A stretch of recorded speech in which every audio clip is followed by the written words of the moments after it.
ఇరువురు మధ్య గత కొంతకాలంగా పాత కక్షలు నెలకొన్నాయి. ఈ నేపథ్యంలో ఈ ఘర్షణ తలెత్తింది. గాయపడిన అశోక్ ను పెద్దపల్లి ప్రభుత్వ ఆసుపత్రికి తరలించారు.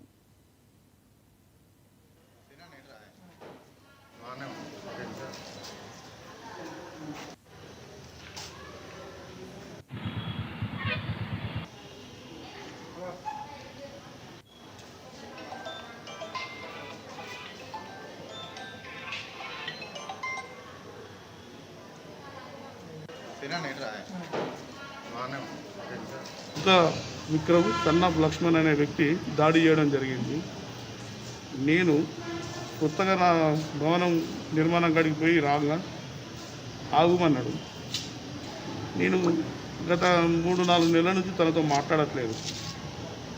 ఆగన్నా అంటే నేను మాట్లాడవలసిన అవసరం నీతో లేదు అని చెప్పిన.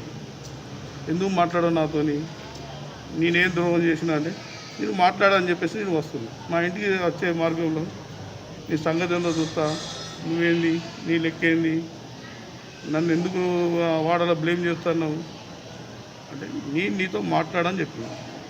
వచ్చేసి గొడ్డలి తీసుకువచ్చాడు, దాన్ని ఉల్టా కామదని కొట్టేసి ఫస్ట్ నడుము పైన కొట్టిండు. నేను బైక్ మీద ఉన్నాను, చెప్పుకుంటూ నేను బండి స్టార్ట్ చేసుకుని రావడం జరిగింది. అదే క్రమంలో ఇంకోటి ఇక్కడ కొట్టేసింది.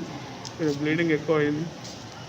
సరే, చట్టం ఉన్నది, తన పని తను చేసుకుంటుంది. నేను కూడా ఏం చెప్పలేదు, వద్దురా అని చెప్పినా వినలేదు. అప్పటికి పక్క వాళ్ళు వచ్చేసి ఆపారు. మా అన్నయ్య వచ్చిండు, ముందర ఉన్న సతీష్ వచ్చిండు.